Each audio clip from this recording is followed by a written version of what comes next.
One of the silliest arguments for a god's existence is the argument from degree. Aquinas' fourth argument for the existence of God from the Summa Theologica is the argument from degree. Things have varying degrees of any given attribute. Your burger from McDonald's may be a good burger, but a Five Guys burger is better.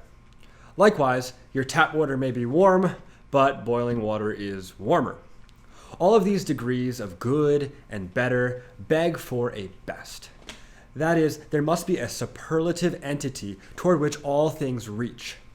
This is mighty close to Plato's theory of forms, though Aquinas was not a Platonist. We can conceive of the best quality, the best bacon, the friendliest Chinese food restaurant.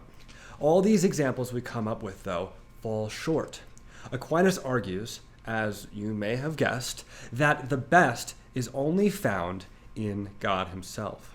The way Aquinas put it, more or less are terms spoken of various things as they approach in diverse ways towards something that is the greatest, just as in the case of hotter, more hot, that approaches near the greatest heat. In other words, Aquinas seems to think we judge a thing to have a degree of a quality by comparing it to something that has the greatest amount of that quality. Therefore, such judgments can only be made if such a superlative exists. This, however, is not how we actually judge degrees of things. We don't judge them with respect to some inferred superlative. For example, when we see a large house, we are not comparing it to some ultimate degree of largeness. It seems to me that judgments about degree are judgments of deviation from a mean, rather than comparison to a superlative. Since that's the case, there is no need to infer the existence of a superlative. The concept of degree is predicated on the concept of a mean rather than a superlative. If we see a house we judge to be large, we usually judge it to be large in comparison to houses the size that we are most used to seeing. To judge it to be large is to judge it to be large with respect to most other houses. If we judged large things to be large with respect to some ultimate superlative largeness, rather than to a mean example of that thing, then how could we ever judge a small house to be larger than a large dog? Clearly there are houses we consider to be small, which are larger than dogs we consider to be large. But how could a large thing be smaller than a small thing if we are judging their sizes by the same ultimate standard?